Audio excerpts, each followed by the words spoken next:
আল্লাহ সুবহানাহু ওয়া তাআলা পবিত্র কোরআনুল কারীমে সূরা আল ইমরানের 103 নম্বর আয়াতে বলছেন, ওয়ালতাকুম মিনকুম উম্মাতুন ইয়াদউনা ইলাল খায়র ওয়া ইয়ামুরুনা বিল মা'রুফ ওয়া ইয়ানহাউনা আনিল মুনকার ওয়া উলাইকা হুমুল মুফলিহুন।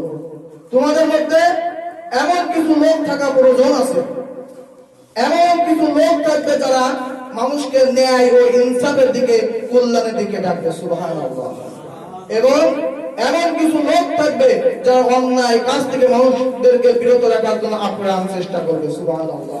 ওয়া উলাইকা হুমুল মুফলিহুন। আর এই দুটি কাজ যারা করবে তারাই হবে দুনিয়ার বুকে সফল কাম। সুবহানাল্লাহ। সম্মানিত ভাইরা, বাংলাদেশ জামাত ইসলামী আপনাদেরকে এই কল্যাণ কাজের জন্য আহ্বান করছে। যদি আমরা নেক কাজের জন্য মানুষদেরকে আহ্বান করি, অসৎ কাজ থেকে বিরত থাকতে চেষ্টা করি, মানুষদের মাঝে যদি এই দাওয়াতি কাজ করতে পারি,